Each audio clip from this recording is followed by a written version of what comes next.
자, 19번 보시면 도시벌구역 지정의 해제에 대한 내용으로 틀린 거. 자, 우리 구역 해제입니다. 제가 구역이 도시벌구역이 해제된 것으로 보는, 자동 해제된 것으로 보는 이 사유에는 크게 두 가지 사유가 있다 그랬죠. 사업이 미시행시 해제. 반대로 사업 시행이 완료가 됐을 때 해제. 원인, 이 효과는 뭐 다 똑같다 그랬습니다. 미시행시 해제라면 과거지어로 환원 또는 폐지된 것으로 본다. 과거로 되돌린다. 사업 시행이 완료가 돼서 해제가 됐다라면 환원 또는 폐지된 것으로 보지 않는다. 그리고 사업 시행 완료라면은 보통이라면 공사 끝났을 때 공사 완료 공고가 있어야 끝난다 그랬죠? 공사 완료 공고 다음날. 근데 환지에서는 공사 끝난 후에 요걸 따로 하기 때문에 환지 처분 공고 다음날. 근데 미시행시 해제에서 요 틀 속에서 봤던 거 아닙니까? 구역이 지정된 상태에서 핵심 절차인 실시기 인가 신청이 이것이 3년 내 없을 때 그 다음날 해제. 만약에 이 경우에 구역을 먼저 지정한다면 구역 다음에 계획이 나와야 되고 계획 다음에 실시기 인가 신청이 나와야 되는데 이렇게 했던가. 그래서 구역이든 계획이든 실시기 인가 신청과 관련해서는 둘 다 3년 내 없을 때, 요거는 둘 다 3년 내 없을 때, 구역과 계획 사이가 2년. 녹지나 비도시 같은 데라 면적 넓게도 가능해서 만약에 330만 대규모로 사업을 한다면 이건 너무 작으니까 330만 이상일 때만 5년. 다음날 붙는 건 똑같고 이렇게 이제 했던 거. 그래서 1번이 도시발 구역이 지정 고시된 때부터 3년이 될 때까지 실시기 인가를 신청하지 않았대. 이게 구역과 실시기 인가 신청 사이 3년을 얘기하는 겁니다. 그 다음날 해지된 것으로 본다. 2번은 구역을 고시된 때로부터 2년이 될 때까지 개발 계획 고시가 없다. 구역과 계획 사이 2년. 그 다음날 구역정 해지된 것으로 본다. 3번이 계획 고시된 때로부터 5년이 될 때까지 실시기 인가 신청. 계획과 실시기 인가 신청을 얘기하는 건데 괄호 속에 보시니까 개발 계획이 면적 330만 이상인 곳을 전제로 하고 있어요. 그래서 5년이 되는 겁니다. 원래는 3년이 돼야 되는데 330만 이상이니까 5년이 되는 거예요. 맞고 4번의 환지 방식에 한 도시개발 사업의 경우에 그 공사 완료 공고 다음 날에 구역 지정이 해제된 것으로 본다. 환지 방식일 때니까 공사 완료 공고 다음 날이 아니고 환지 처분 공고 다음 날이 되는 거지. 환지 방식이니까. 사업 시행이 완료된 사유 중에. 그래서 이게 틀렸고요. 5번이 사업이 완료되어 구역이 해제 의제됐다. 사업 완료로 해제가 의제됐다라면은 도시개발구역 지정 전의 용도지역 및 지구단위구로 환원 또는 폐지된 것으로 보지 않는다니까 맞는 얘기고 역시 4번만 틀린 겁니다. 20번에 보시면 다음 중 수용 사용 방식으로 사업을 시행할 때 시행자로 지정받을 수 없는 자 1번 도시개발조합밖에 없죠. 조합은 환지 방식에서만 시행자가 됩니다. 전부 환지 방식이 환지 방식이죠. 일부 환지라면 혼용이 되니까 전부 환지 방식에서만 시행자가 되는 게 조합이에요. 나머지 사람들은 원칙적으로 세 가지 사업에서 다 시행자가 될 수 있다라고는 합니다. 원칙이든 예든 조합이죠.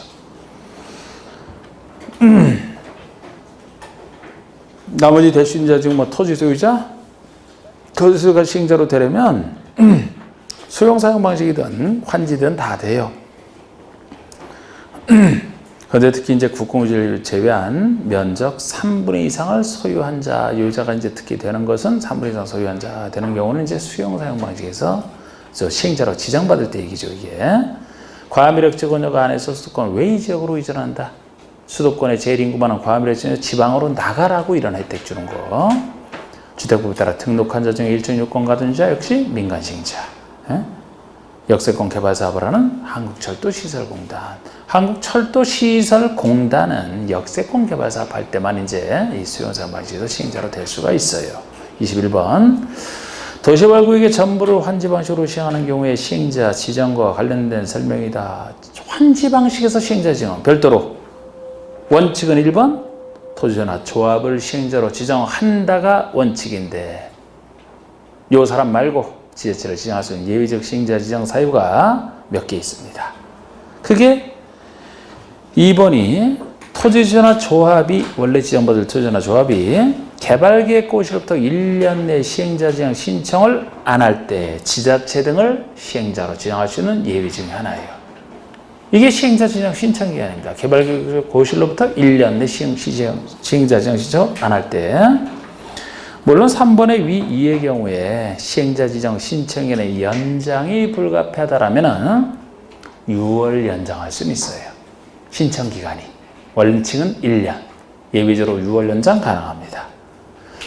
4번의 지자체장이 집행하는 공고서에 대한 사업과 병행해야 할 필요가 있을 때도 이미 지자체장이 옆에서 어떤 공고사업 하고 있다는 걸 전제로 해서 이럴 때도 만약에 여기 환지방지에서도 이 사람을 지정자로 지정하면 이미 투입된 인력과 장비를 통해서 잘할 수 있으니까 이때는 지자체를 지정할 수도 있다. 5번이 구역 안의 국공유지를 제외한 면적 3분의 2 이상 해당하는 소유자 및 소유자 총 소유분의 2 이상이 지자체 등의 지정에 동의할 때 지자체를 지정자로 지정할 수 있다. 요게 면적 3분의 2 총 소유분의 일반 동의가 아니고 2분의 1, 2분의 1이에요. 그래서 국공유지를 제외한 거 시행자 자격에서 제외하고 하는 건 맞아요. 나중에 조합설립인가 신청할 때 국공유지를 포함이지. 그런데 2분의 1, 2분의 1 이게 3분의 2, 2분의 1이면 조합을 만들어 하는 게 낫다고 했어요. 그거 못 만들 때 2분의 1, 2분의 1 되나 반반 정도가 지자체 지정에 동의할 때 그렇게 기억을 하시는 22번 자 도시개발구역의 지정권자는 일정한 경우에 개발사업의 시행자를 변경할 수 있다. 이건 시행자 변경 사유입니다. 시행자가 못할 때 시행자를 변경하는 사유. 그 요건에 해당하지 않는가? 1번, 2번, 3번은 뻔한 거예요. 1번 실시계획 인가가 취소했다는 얘기는 시행자가 있는데 실시계획 작성해서 인가 받았는데 그게 취소했다는 얘기니까 못하지 않습니까? 2번 시행자 지정 자체가 취소가 됐어요. 못하잖아 그럼 그 사람이. 3번에 시행자가 있었는데 부도 파산 등으로 사업 시행이 어렵다. 이럴 때도 시행자가 못하니까 변경할 수 있는 사유 1, 2, 3번은 당연히 들어가고 숫자 나오는 것이 4번, 5번 숫자인데요. 4번이 도시개발 사업에 대한 실시계획 인가를 받은 후 1년 내 사업에 착수를 안 할 때입니다. 사업 착수랑 관련된 거 이것이 2년이잖아. 이것도 여러 번 나왔던 거죠. 2년 내. 그래서 예외적 시행자 지정 사유든 시행자 변경 사유든 신청과 관련된 것은 1년이고 착수랑 관련된 것이 2년이다. 여기 2년 내 착수 안 할 때예요.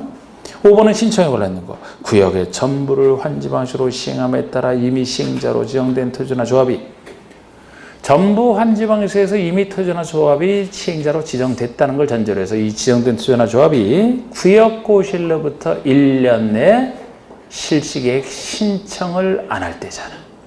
이게 3년 내 신청 안 하면 구역이 해제되는 엄청난 사유였고 1년 내 신청이 안 되면 구역은 살아있고 시행자만 변경할 수나에 들어간다. 4번만 틀렸습니다. 23번. 자, 23번부터 이제 쭉 나오는 게 대부분 나오는 게 조합 얘기, 조합은 그렇게 많이 나왔기 때문에 조합에 관련된 문제들은 다 여기서 한번 소화하려고 해놨어요. 자, 우리 조합에 대한 설명 중 옳은 거. 조합의 법적 성격, 공법상 비영리 사단법으로 볼 수 있다. 너무 쉬울까 그랬는데 아까 제가 답을 불러주는데 하는 얘기가 나오면 안 돼요. 여기서. 이건 너무 좀 쉽게 줬잖아요. 아니 이걸 하면서 뭐를 찍었는데. 예? 너무 쉬워서 의심했어요? 기출문제 중에서 우리는 너무 쉬운 것도 답 종종 나와요. 개발조합, 정비조합은 성격이 법인이다. 시행자로서 조합이기 때문에 권리 능력을 갖춰야 되겠네요. 법인으로 보고 정확하게는 공법에 나오고 있고요. 우리 공법이고 공법에 나오지 어디 나옵니까? 그리고 비영리 조합을 보잖아요. 사단법인이다 그랬잖아. 하여튼 의심이 지나치게 많으면 시험 풀 때도 가정생활 할 때도 사회생활에서 다 스스로 불안해져요. 2번 도시개발구역의 토지 또는 건축물 소유자 7인 이상이 정권을 작성해 지정권자 이건 어디가 틀렸습니까? 건축물 소유자가 나와서 틀렸지. 개발법에서 조합은 전부 환지 방식으로 시행자가 된다. 그러면은 환지에서는 땅을 정하고 새로운 땅을 받는 것이기 때문에 토지 소유자만 참여하면 되죠. 이 사람이 땅 받을 사람이니까. 토지 등 소유자, 건물 소유자까지 포함한 토지 등 소유자는 정비법에 나오는 얘기라고 했죠? 거기선 건물주를 때 쓰니까. 환지에서는 무조건 땅과 땅 주는 거 아닙니까? 토지 소유자만이지. 7위는 맞아. 지정권자에게 받으라는 것도 맞아요. 다 바꿀 수는 있어요. 근데 여기서는 누가를 바꾼 겁니다. 토지 소유자만이에요. 3번의 조합의 설립인가를 받은 조합은 성립된 것으로 본다. 이것도 쉬운 질문이죠. 뭐 설립인가만으로 성립 안 하죠? 법인이니까. 등기를 해야 성립한다. 그러잖아. 설립인가하고 30일 내에 등기해야 성립한다. 그러지 않습니까? 4번에 조합의 설립인가 신청하고자 할 때는 유명한 얘기잖아. 설립인가 신청 동의. 우리 보통 보는 일반 동의. 면적 3분의 2 이상 해당하는 소유자의 동의 또는 소유자 총수 2분의 2 이상 동의. 아, 숫자 맞아요. 어디가 틀렸을까요? 또는이 틀렸지. 개발법, 정비법에서 이렇게 면적이나 사람 수로 계산하는 동의 요건 나올 때 다 밑이에요. 밑. 두 동의 다 갖춰야 된다 그랬잖아. 와로 바꾸든 밑을 쓰든 또는이면 둘 중에 하나이기 때문에 틀리는 겁니다. 5번의 조합에 대해 이 법에 규정한 것을 제외하고는 민법 중 조합에 관한, 민법 중 조합이 아니고 사단법인. 피형이니까 민법에 대한 규정이고 사단이니까 사단법에 관한 규정을 끌어다 쓴다 그러지 않았습니까? 성격상 비영리 사단법인의 성격을 가지고 있기 때문에. 24번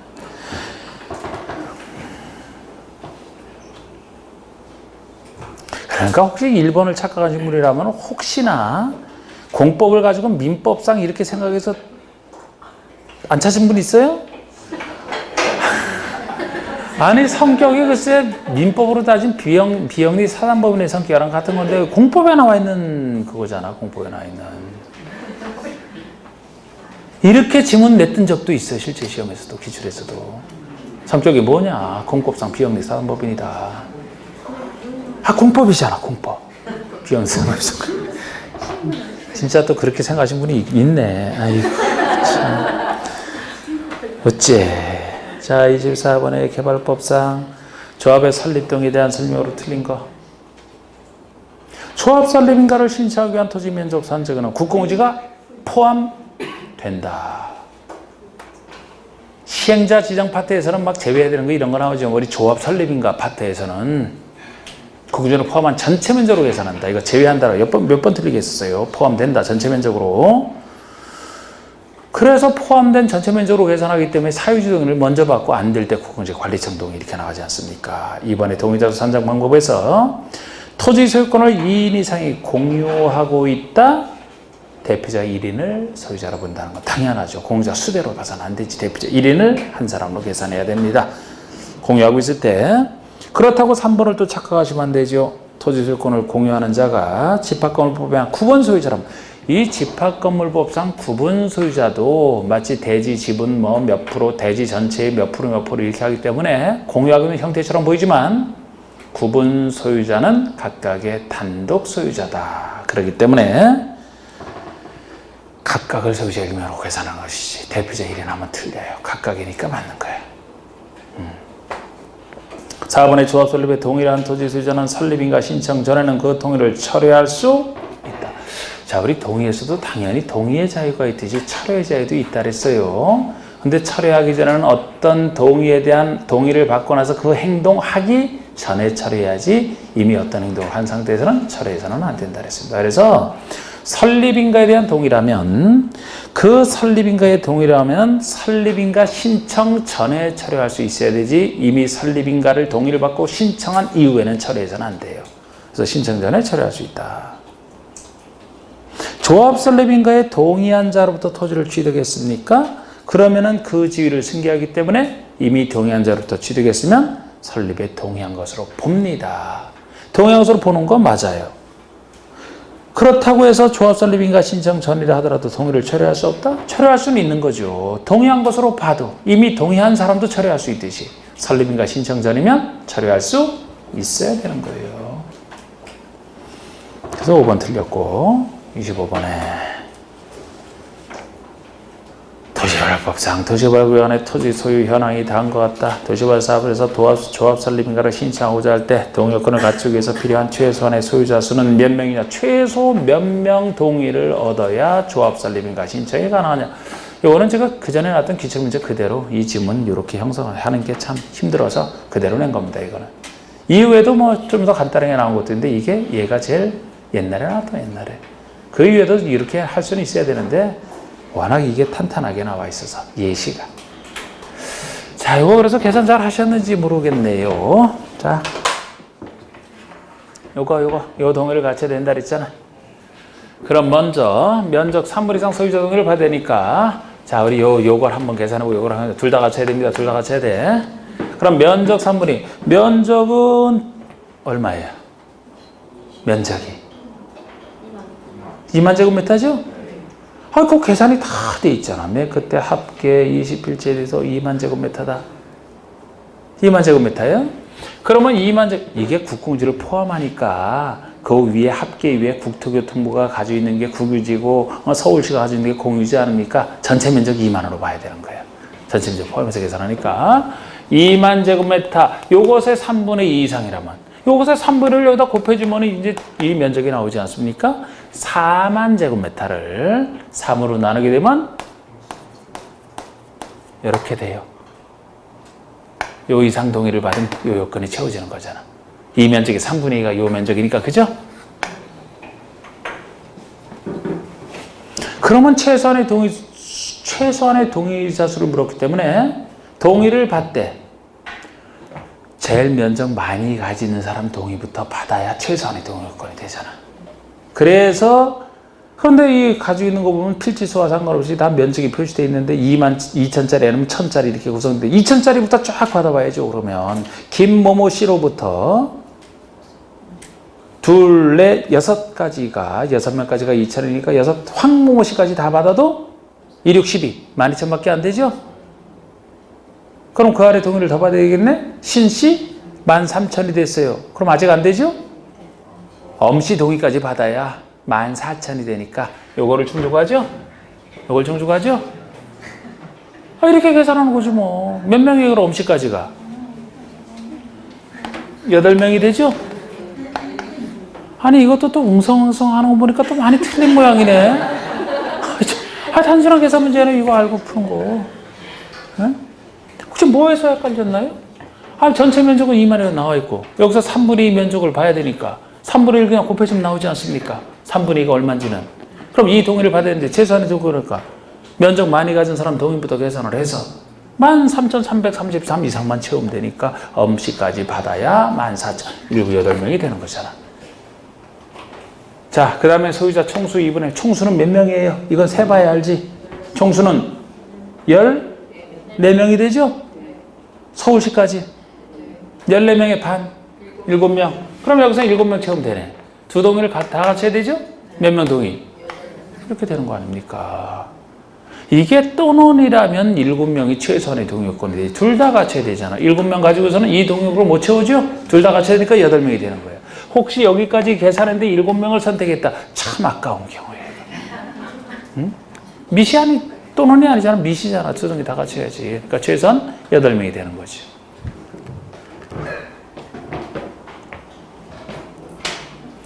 이런 식의 계산 문제를 충분히 낼 수는 있었고 몇 번 냈던 건데 정비법에서는 이렇게 낼 수가 없어요. 거기는 너무 동요근이 복잡해서 4321 막 4343 과반수 432 막 나가는 거 있죠? 그래서 거기서는 이렇게까지는 못 내고 소유자 수가 몇 명이냐 하는 걸 그쪽에서 내는 거라고. 여긴 전체적으로 이렇게 낼 수가 있는 거지. 소유자 수 그쪽에서 계산할 때 뭐 이래도 저래도 한 명 막 이렇게 했던 거 있잖아요. 자, 26번. 자, 개발법 규정의 도시개발조합의 조합원, 조합원에 대한 설명이 좀 옳은 거. 조합원으로서 파산 선고를 받은 자도 조합원의 자격을 유지한다. 이게 그냥 옳지 않습니까? 이미 조합원이에요. 파산 선고를 받았대. 임원은 안 되지. 조합장 이사 감사는 안 되지. 조합원은 토지 소유자이기만 하면 파산 선고를 받았더라도 자기 땅이 있는데 거기서 땅 받아야 되는 거 아닙니까? 파산 선고 받았다라고 해서 뭐 빚을 갚지 못해서 파산 선고 받았다라고 해서 왜 땅을 못 받아? 자기 부동산이 왜 침해가 돼? 조합원은 토지 소유자이기만 하면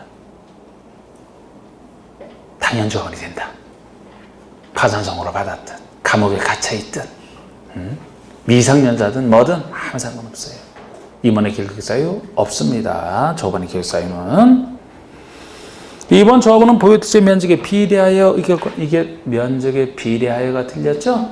면적에 비례한다면 면적 크기에 따라 의결권수가 달라진다는 얘기 아닙니까? 면적에 비례하여 대신에 관계없이라고 적어두셔야지.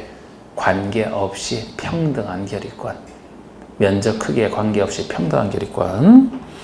3번에 다른 조합원의 소유권 일부를 이전받은 조합원이라도 정관이 정하는 바에 따라 다른 조합원의 의결권을 승계할 수 있다. 의결권을 승계하면 승계하는 의결권을 행사하기 때문에 몇 표를 예외적으로 행사할 수도 있지만 일부가 아니고 전부를 이전받아야 돼요. 일부만 이전받게 되면 나머지 일부는 여전히 그 사람이 가지고 있고 그 사람이 면적 크기에 관계없이 의결권 행사할 거 아닙니까? 전부를 이전받아야만 생각할 수 있다. 4번의 토지벌조합의 설립에 반대한 소유자 조합원의 자격이 있어요. 반대도 있어요.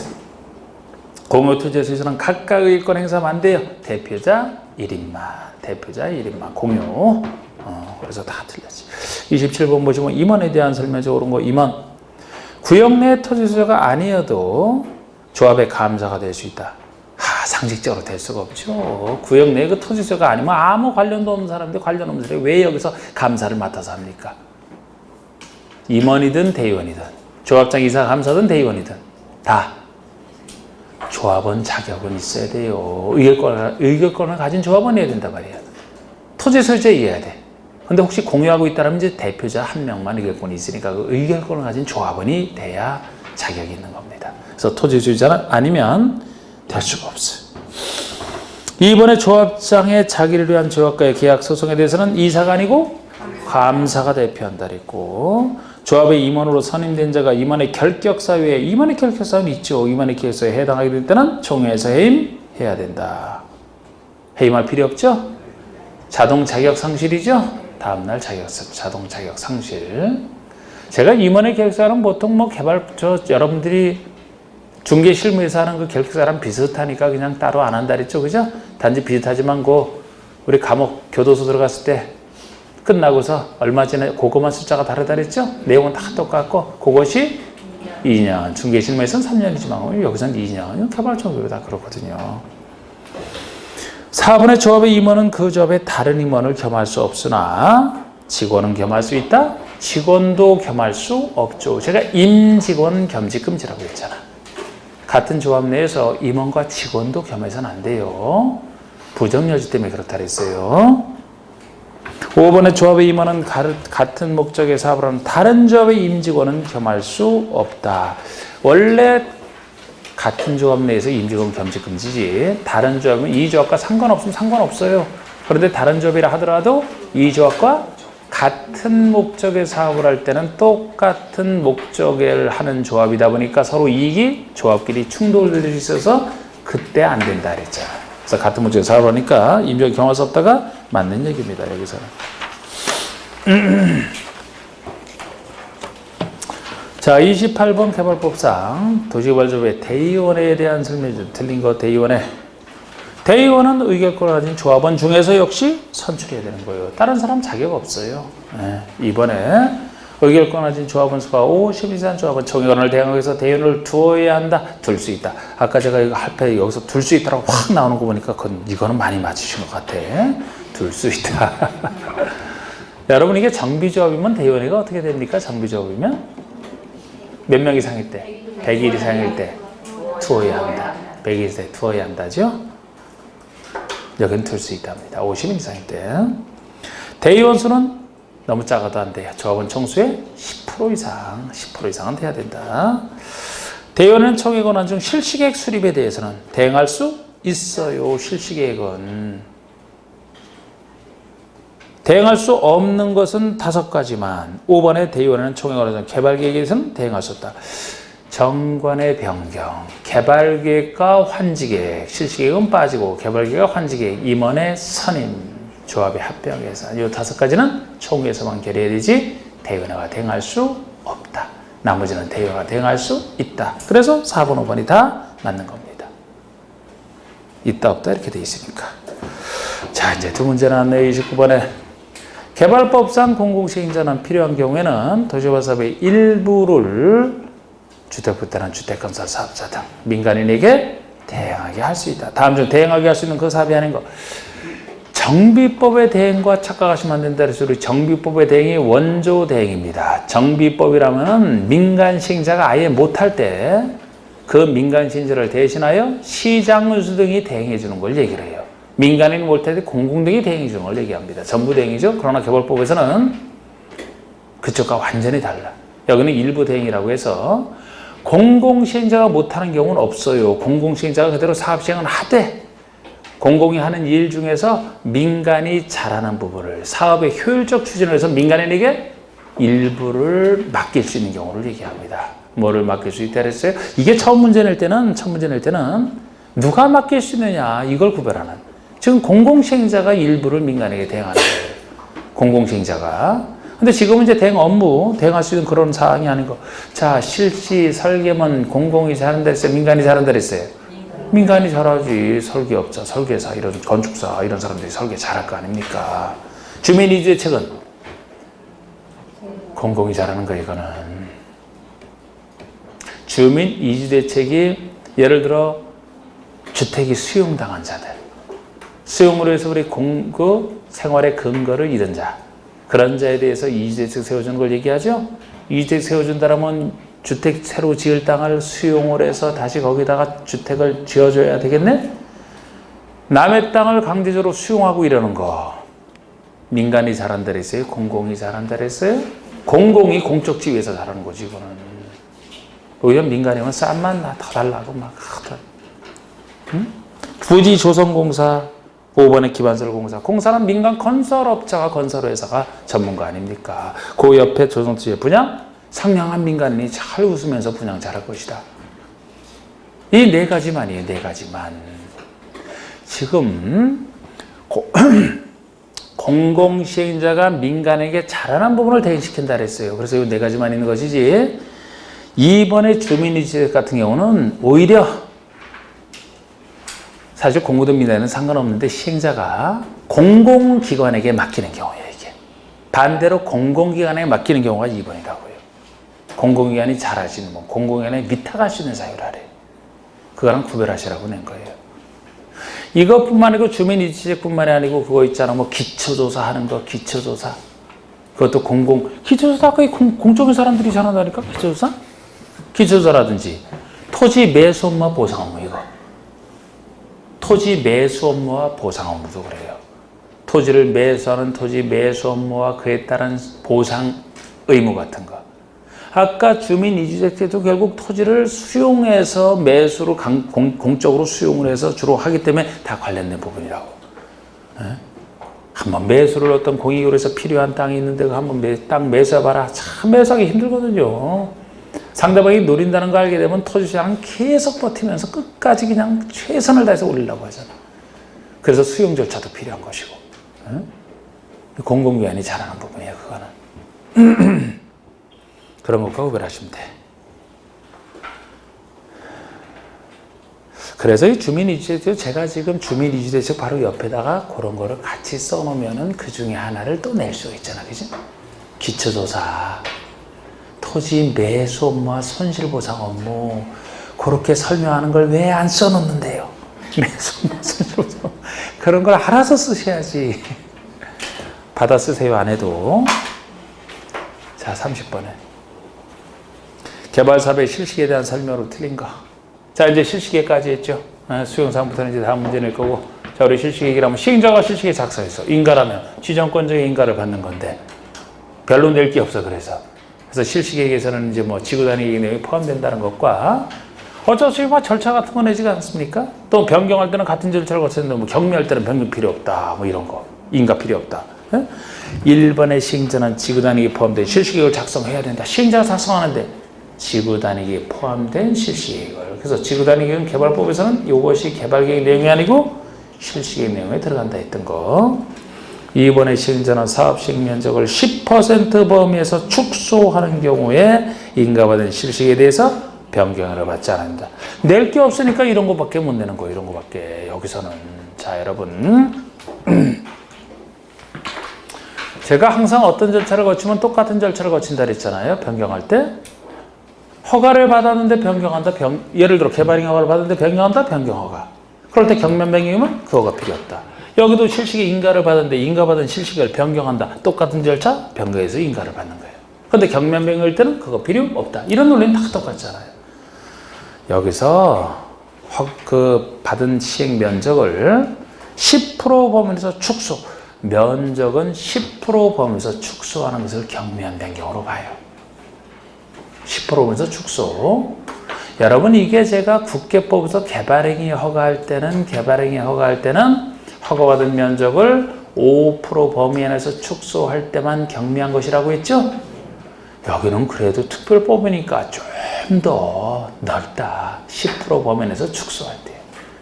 확대는 당연히 인가를 받아야 되고 경미한 것이 10% 범위 안에서 축소할 때라고. 국계법에 비해보면 좀 더.